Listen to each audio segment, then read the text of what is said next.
परोपकार और त्याग। एक समय मोची का काम करने वाले व्यक्ति को रात में भगवान ने सपना दिया और कहा कि कल सुबह मैं तुझसे मिलने तेरी दुकान पर आऊंगा।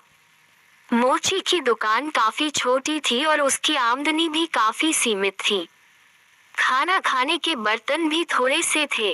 इसके बावजूद वो अपनी जिंदगी से खुश रहता था। एक सच्चा, ईमानदार और परोपकार करने वाला इंसान था। इसलिए ईश्वर ने उसकी परीक्षा लेने का निर्णय लिया। मोची ने सुबह उठते ही तैयारी शुरू कर दी। भगवान को चाय पिलाने के लिए दूध, चाय पत्ती और नाश्ते के लिए मिठाई ले आया। दुकान को साफ कर वह भगवान का इंतजार करने लगा।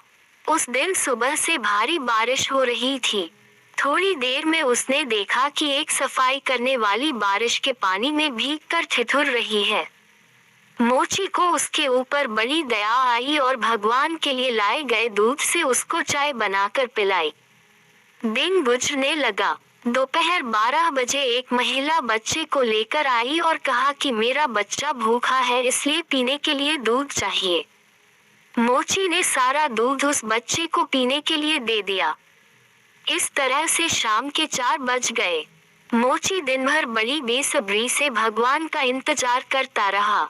तभी एक बूढ़ा आदमी जो चलने से लाचार था आया और कहा कि मैं भूखा हूँ और अगर कुछ खाने को मिल जाए तो बड़ी मेहरबानी होगी। मोची ने उसकी बेबसी को समझते हुए मिठाई उसको दे दी। इस तरह से दिन बीत गया और रात हो गई।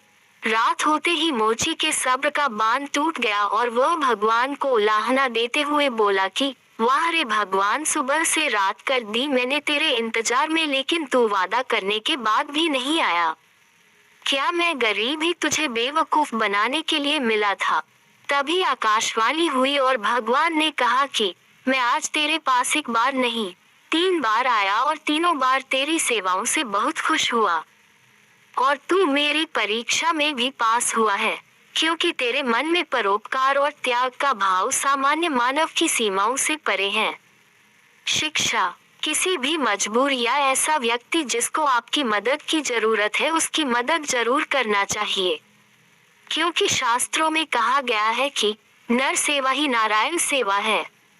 और मदद की उम्मीद रखने वाले जरूरतमंद और लाचार लोग धरती पर भगवान की तरह होते हैं, जिनकी सेवा से सुकून के साथ एक अलग संतुष्टि का एहसास होता है।